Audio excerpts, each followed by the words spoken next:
Қайырлы күн, әріптестер. Мені естіп отырсыздар ма? Олай болса, жайлап бастай береміз. Тағы да қайырлы күн, әріптестер. Бүгін номер 4-ші арнайы мектеп-интернатының педагог зерттеуші санатына тапсыратын, растайтын мұғалімдердің авторлық бағдарлама негізінде тәжірибе тарату вебинарына қош келдіңіздер. Енді осы тәжірибе тарату тақырыптармен танысып өтіңіздер. Бірінші тақырып бойынша бастауыш сынып мұғалімі Арғынбаева Ұлжамал Игілековнан тыңдайсыздар. Тақырыбы бастауыш сыныптарда инклюзивті оқыту әдістері. Екінші тақырып бойынша тарих пән мұғалімі Таласбаева Әсел Қанатовнан тыңдайсыздар. Тақырыбы оқушыларға тарих пәнін оқытуда заманауи әдіс-тәсілдерді пайдалану. Құрметті әріптестер, мына дауысын алып тастасаңыздар бола ма? Өшіріп тастасаңыздар. Кедергі жасап жатырсыздар.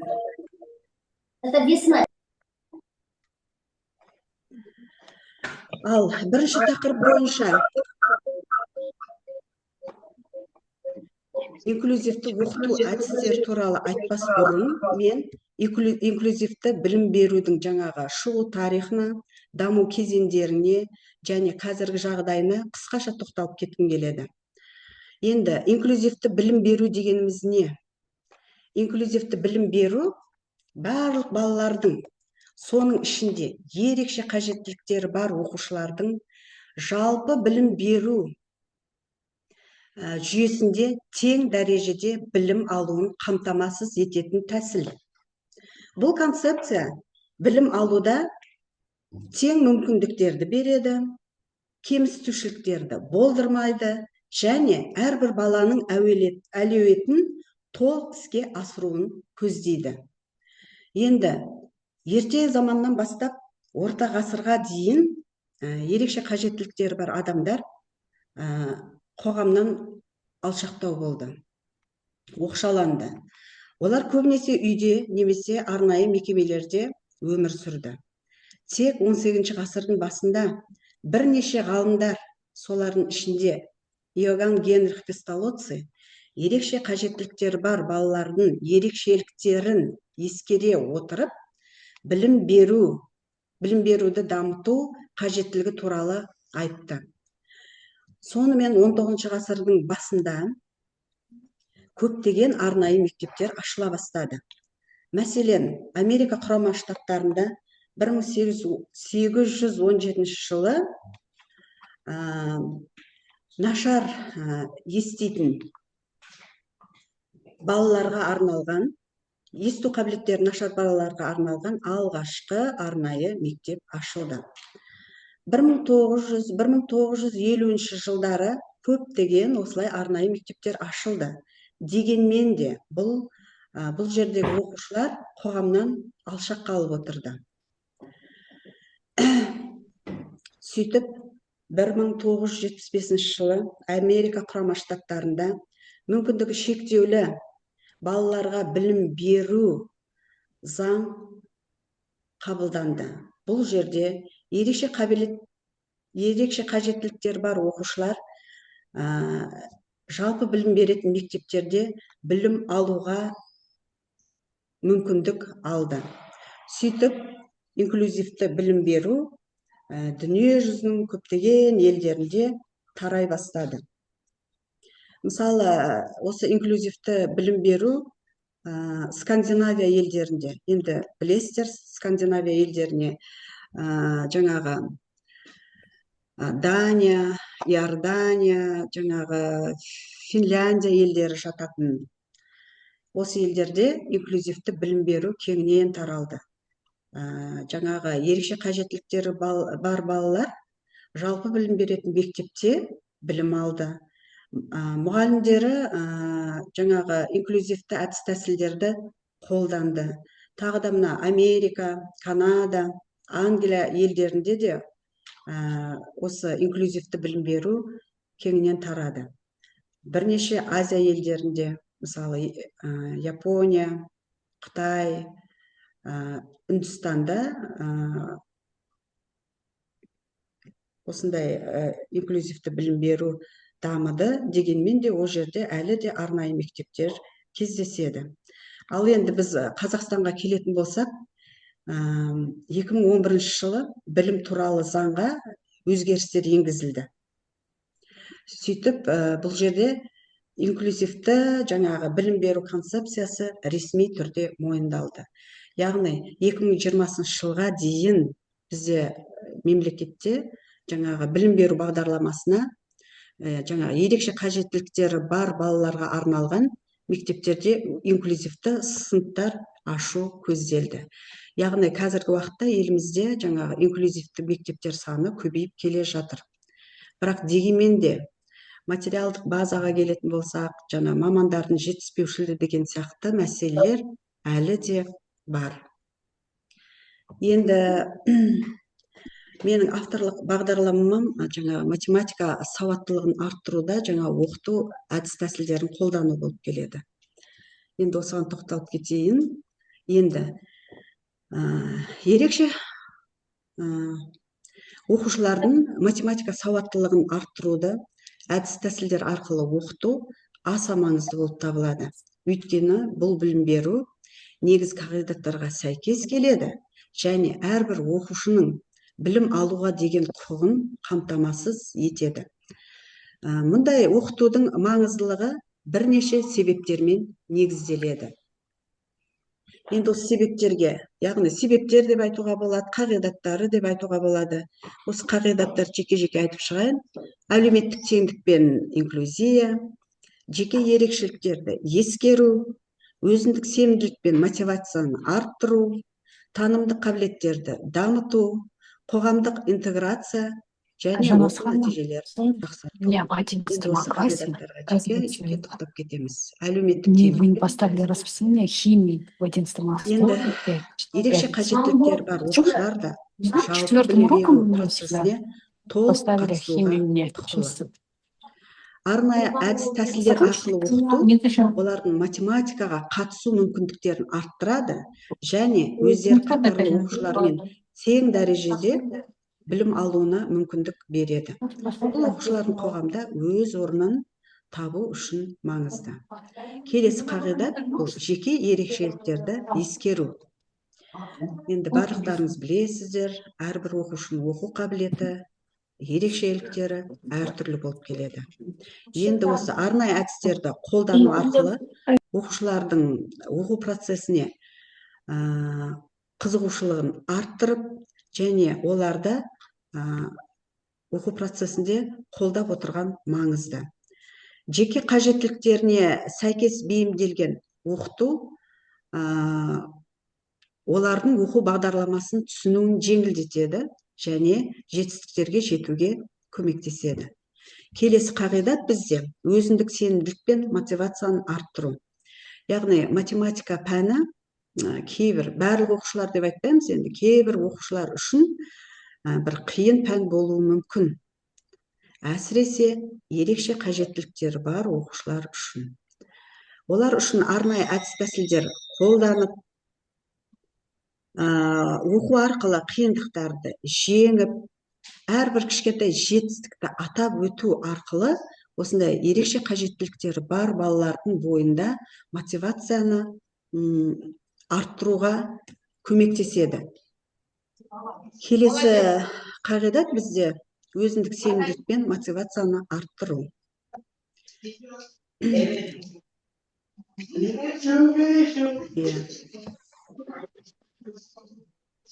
Енді жаңа танымдық қабілеттерді дамыту, математикалық өзіндік сенімділікті айтып өттік, енді танымдық қабілеттерді дамыту. Математика логикалық ойлауды Понятия не имею. мәселені шешу дағдыларын, талдау мен жүйелеу Ну вот қабілеттерін тут тогда дамытады. стоял, Да. что можно так? Да. Ну так сделаем, так проще, чем урок давать. Свою мәселені возьмешь, шешу дағдыларын, талдау мен жүйелеу қабілеттерін дамытады. Ерекше Но қажеттіліктері только бар ее надо оқушыларға это арнайы презентацию әдіс-тәсілдерді сделать. қолдану олардың танымдық қабілеттерін жетілдіруге көмектеседі. Вот Бұл она әдістер читает, пока оқушыларға өз ойларын құрастыру, ақпаратты талдау және дұрыс шешім қабылдауды дамытуға мүмкіндік береді. Келесі қағидат бізде қоғамдық интеграция.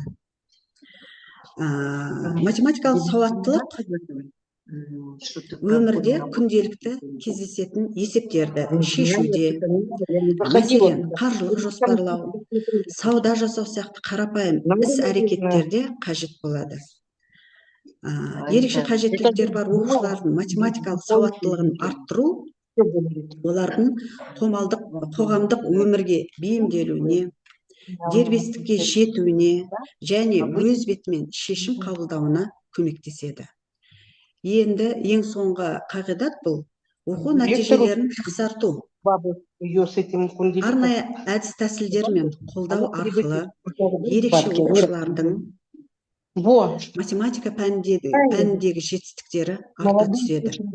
Жеке жұмыс жасау, ойын элементтері мен визуалды материалдарды қолдану, олардың түсінігін тереңдетіп, есептерді шешу қабілетін жақсартады. Енді осы математикалық сауаттылығын жақсартуға қандай әдіс-тәсілдерді қолдануға болады? Енді осында тоқтап кетсек, осы жерге қоясың, әдіс-тәсілдер, яғни визуалды материалдар қолдану. Визуалды материалдар дегеніміз не ол? Оларға графиктер жатады, диаграммалар жатады, суреттер жатады. Және анимациялар арқылы математикада кездесетін тұжырымдамаларды түсіндіру.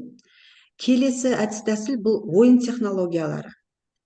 Математикалық ойындар арқылы оқыту, есеп шығару жарыстарын өткізу, пазлдар жинау және логикалық тапсырмалар.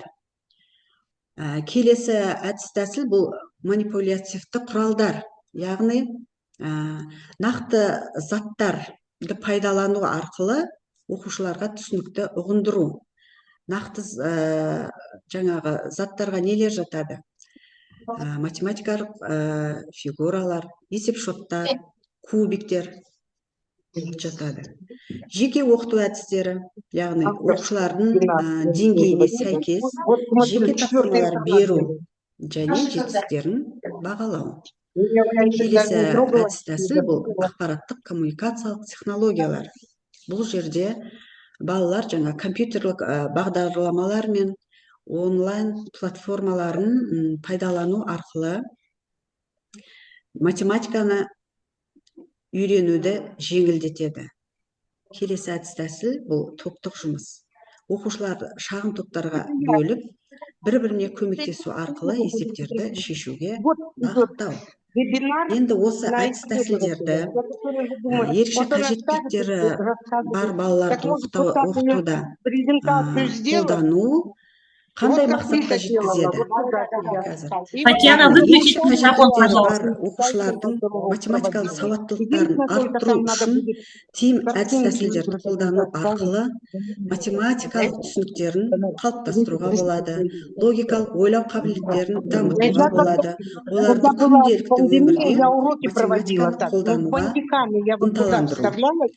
Енді осы әдіс-тәсілдерді қолдануда нәтижеге тоқталып кеткім келеді. Ерекше оқушылардың математикалық түсініктері жақсарады және күнделікті өмірде қолдануға бейімделеді. Логикалық ойлау қабілеттері артады. Математика деген қызығушылығы жоғарылап, өзіндік сенімділік қалыптасады. Оқушылардың өзіндік жұмыс істеу дағдылары мен математикалық есептерді шешу қабілеттері жетіледі. Топтық және жұптық жұмыстар арқылы коммуникациялық дағдыларын жетілдіреді. Енді осы жерде мен По познавательному Тайм развитию игры. Бұл Движение. бағдарлама дәрістік сабақтар мен По старшим классам тәжірибелік там играть? сабақтар Играть, араластырылып берілген. Осы бағдарлама аптасына бір рет Готовые жұмына видео 34 взять, и сағатты всё. Я құрайды. там просто как Ал дети енді играют. Не надо же. құрметті әріптестер, сұрақтарыңыз болса, соңынан қоя жатарсыздар. Қазір екінші тақырып бойынша бізде Там еще тарихтан мұғалімі ошибается. Таласбаева Әсел Қанатовнаны тыңдайсыздар. Если какая-то другая, я помогу, а так здесь я не выступаю. Вот, видишь. Микрофон отключите, пожалуйста, Татьяна.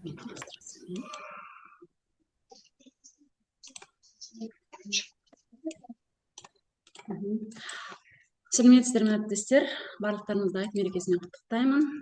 Бүгінгі менің тақырыбымды бастамас бұрын Жүсіпбек Аймауытов айтқан екен, сабақ беру үйреншікті жай ғана шеберлік емес, ол жаңадан жаңаны табатын өнер деген. Мен тақырыбым бұл оқушыларға тарих пәнін оқытуда заманауи әдіс тәсілдерді пайдалану.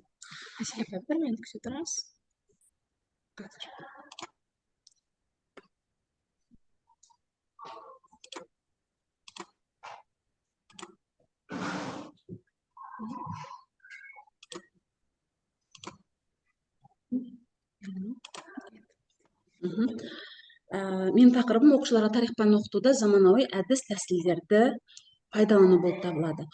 Жалпы бағдарламамның мақсаты ол оқушыларға тарих пәнін оқытудың заманауи әдіс тәсілдерін пайдалану арқылы олардың тарихи білімдеріне қызығушылығын арттыру, шығармашылық қабілеттерін дамыту және 20 ғасырда өмір сүруге қажетті дағдыларды қалыптастыру. Бұл бағдарлама оқушыларды тарихты зерттеу арқылы өз елінің мәдениеті мен дәстүрлерін терең түсінуге, тарихи процестер мен оқиғаларды талдай білуге және әлеуметтік жауапкершілікті сезінуге үйретуді мақсат етеді. Тарихи мағлұматтарды іздеу және жүйелеу қабілеттерін дамытады, сонымен қатар оқушыларға ғылыми көзқарас қалыптастырады. Ал бағдарламаның өзектілігі бүгінгі таңда оқушылардың заманауи әлемде бәсекеге қабілетті, сыни ойлайтын, шығармашылықпен жұмыс істей алатын азаматтар етіп тәрбиелеу маңыздылығын көрсетеді. Сонымен қатар тарих пәнін оқытуда дәстүрлі әдістермен қатар инновациялық тәсілдерді пайдалану білім алушылардың тарихқа деген қызығушылығын арттырып, олардың ойлау қабілетін, өз ойын жүйелі түрде жеткізу дағдыларын дамытады. Бұдан бөлек ақпараттық коммуникациялық технологиялардың қарқынды дамуы оқытудың жаңа формалары мен әдістерін енгізуді талап етеді. Келесі бұл бағдарлама мазмұны бойынша меңгерілуге тиісті білім мен білікке қойылатын негізгі талаптар қандай? Біріншіден, тарихи деректер бойынша ежелгі тұрақтарға сүйеніп мағлұмат беру. Екіншіден, тас ғасырының 3 кезеңінде қандай тарихи өзгерістер болғанын түсіндіру. Үшіншіден, тарихи мезгілдер ретінде қола дәуірінде ежелгі адамдардың өміріне әсер еткен себептерді, мысалы егіншіліктің пайда болуын меңгерту. Келесі, төртіншісі, Қазақстан территориясында мекендеген тайпалардың алғашқы мемлекеттер құрылуын ертедегі тарихи жазба жұмыстары арқылы таныстыру. Бесіншісі, қазақ халқы және оның тілін зерттеген ғалымдардың еңбектерімен таныстыру. Және соңғысы, қазақ халқының қалыптасуын, яғни этногенезін тарихи деректер арқылы түсіндіру болып табылады. Келесі менің авторлық бағдарламаның жүзеге асыру формалары. Бұл жұмыс барысында оқушылар ұсынылған мәліметтер арасынан ең қажеттіліктерін таңдап алып, қосымша материалдарды жинақтау арқылы курс бойынша құрастырылған тапсырмалар арқылы біріншіден өз ойын ашық айта алатын болады, екіншіден өз әрекетіне қорытынды жасай біледі, үшіншіден шығармашылықпен жұмыс жасайтын болады. Ал жұмыстың ғылыми әдістемелік деңгейіне келетін болсақ, жаңашылдық немесе қолданыстағы бағдарламалармен салыстырғанда осы бағдарламаға енгізілген жаңа түсініктемені қалпына келтіру мақсатында ұсынылған авторлық бағдарлама жаңартылған білім беру мазмұнына негізделіп, типтік үлгілі бағдарлама мақсаттарына сүйене отырып құрастырдым. Бағдарламаның ғылыми табиғаты оның жаңа білім беру парадигмасына, философиясына, әдіснамасына, психологиясына және педагогикалық ғылым мен практиканың соңғы жетістіктеріне сәйкес әзірленген. Бағыттылығында оқушылардың білім беру деңгейін қалыптастыру ғана емес, жеке тұлғасын дамыту және тәрбиелеу. Екіншіден, балалардың психофизиологиялық және әлеуметтік денсаулығын сақтау. Үшіншіден, білім беру процесінің экономикалық, экологиялық, этнопедагогикалық, психологиялық бағыттылығын қамтамасыз ету. Келесі, білім беру мазмұнының гуманистік, интеграциялық және инновациялық тәсілдерге сәйкестігін қамтамасыз ету. Және де соңғысы ғылым талаптарына сәйкестігін қамтамасыз ету, яғни проблеманың болуы, ғылыми гипотеза, проблеманы гипотетикалық шешу, ғылыми негізделген зерттеу жүргізу, зерттеу нәтижелерін зерттеу алдында алынған мәліметтермен салыстыра алады. Енді осы бағдарламаның нәтижесінде екі күтілетін нәтиже айтамын. Біріншісі бұл жаңартылған білім беру мазмұны бойынша күтілетін нәтиже ол қазақстандық патриотизм мен азаматтық жауапкершілік негізінде сыйластық, бірлескен жұмыс, ашықтық, білімі мықты, қарым-қатынас қабілетті, тәртібі қалыптасқан, кеңейтілген дағдыларды меңгерген, білімді функционалдық және шығармашылық қолдану, сыни ойлау, зерттеу жұмыстарын жүргізу, ақпараттық коммуникациялар технологияларын қолдану, әртүрлі коммуникация түрлерін қолдану, оның ішінде тілдік дағдыларды меңгеру, топта және жеке жұмыс жасау, жұптық жұмыстарды орындай білу, алған білімдерін жинақтап, әртүрлі мәселелерді шешуде қолдану икемдіктерін дамыту болып табылады. Ал соңғысы бұл күтілетін нәтижеміз тарихи деректер бойынша ежелгі тұрақтарға сүйеніп білім алады. Тас ғасырдың 3 кезеңде қандай тарихи өзгерістер болғанын оқушылар біледі. Тарихи мезгілдер ретінде қола дәуірінде ежелгі адамдардың өміріне әсер еткен себептерді, мысалы егіншіліктің пайда болуын біледі. Және де Қазақстан территориясында мекендеген тайпалардың алғашқы мемлекеттер құрылымының ертедегі тарихи жазба жұмыстары арқылы білім алады. Сонымен қатар қазақ халқы қалай қалыптасты, оның тілін зерттеген ғалымдардың еңбектерімен танысады. Және де қазақ халқының қалыптасуын тарихи деректер арқылы біледі. Осы авторлық бағдарламаның негізінде нормативтік бағдарлама жасалды. Ол күнтізбелік тақырыптық жоспарының аптасына 1 сағат есептеген кезде 34 сағатты қарастырған болып табылады.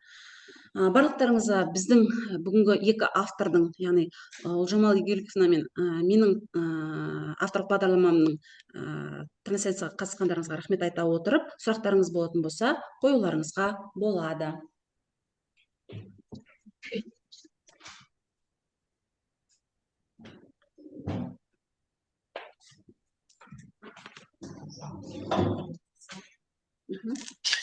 Рахмет үлкен, барлығы түсінікті болды. Сіздерге сәттілік тілеймін. Рахмет. Құрметті Рахмет, әріптестер, сіздерге де көп рахмет. Рахмет. Рахмет сіздерге. Бізді қолдау мақсатында сіздер және мына жердегі чатқа жазып кетсеңіздер болады, отзывтар, өздеріңіздің алған әсерлеріңіз туралы.